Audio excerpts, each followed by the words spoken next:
quadrilla. No, it's a very interesting debate, and as we saw with the debate in Parliament, lots of MPs have very passionate views about this, and so I think it's still going to be a heated conversation. We'll be bringing you all of that as it unfolds. Yes, indeed. Well, now to a completely different story, which I hadn't heard of, actually. Cannabis sweets are being packaged to look like bags of Haribos and Skittles and are now being sold over social media platforms like Instagram and TikTok. Yes, well, police say that the fake brandings make them look more attractive to children, and at least 6 have been taken to hospital after eating cannabis sweets.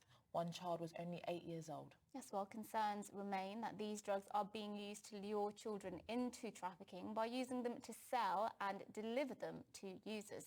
Well, joining us now is Peter Reynolds, President of CLEAR, Cannabis Law Reform. Thank you for joining us on the programming. Could you just set out your position on the current legal and criminal framework for cannabis? Do you support decriminalisation? Do you think that we should be tougher with criminalisation or full legalisation, just to be clear?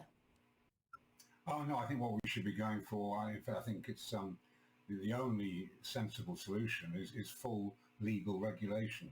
So that means that you regulate the production and supply of cannabis to make it available to adults in a controlled manner.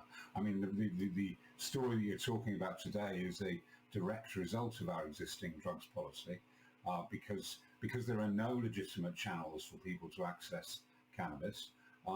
What happens is that the business is taken up by criminal gangs, by organised crime, and of course they have no rules or regulations governing them. Well, so a lot of people would disagree with you there, because regardless of if we made it legal for adults, criminal gangs may still exploit the ability to be able to access children and to sell it to children, because even under a regulated system, we would not be allowing children to have it. So how would regulating the market have anything to do with this particular problem that's going on?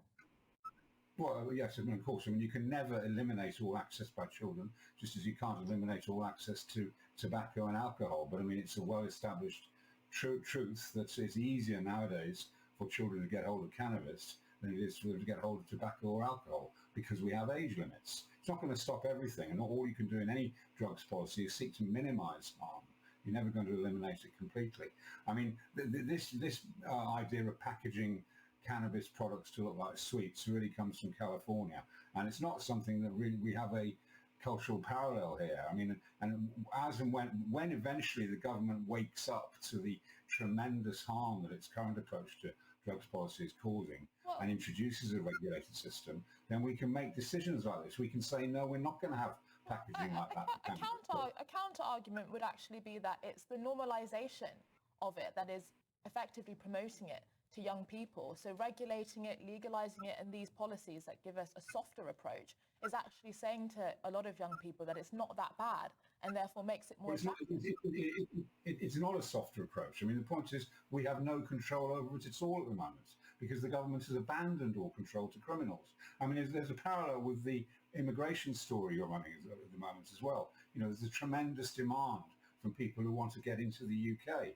And because we don't offer them any legitimate channels to do so, the criminals exploit that. And the harder we try and stop that, the harder we clamp down on it, the higher the criminals are able to raise their prices for people to come in. And it's exactly the same thing with drugs. Well, I mean, Peter Hitchens, for example, and many other people that are very passionate about this issue actually argue that it's been de facto decriminalised in this country anyway, that actually the police do not clamp down hard on the distribution of possession of cannabis. True. I think that's true. And that is a terrible situation, but it's because the government fails to take control of it. Decriminalisation is a very dangerous halfway measure, because decriminalisation removes the penalties and yet leaves the market in the control of gangsters. You know, the fact is there's an enormous demand for cannabis in this country. 3 million adults consume it at least once a month. 5 million adults consume it at least once every 3 months. And 10 million adults consume it at least once a year. That's not an argument for it to be regulated, but I take your point, Peter Reynolds. It must be, because if there's that much demand for something, and you simply try and wipe it out. I mean, we don't live in a authoritarian regime where you can simply stop people doing what they want to do. It's an unrealistic attitude to take. And enough. all we do by trying to stop it is cause more harm. Well, thank you so much. And I'm sure we will revisit this subject because many people have very strong views on it. Thank you so much for sharing your thoughts with that subject this morning. Peter Reynolds, President of CLEAR Cannabis Law Reform. Thank you. I enjoyed that. Thank you, Peter. Let's finish off the programme. We've got a couple of minutes with some of your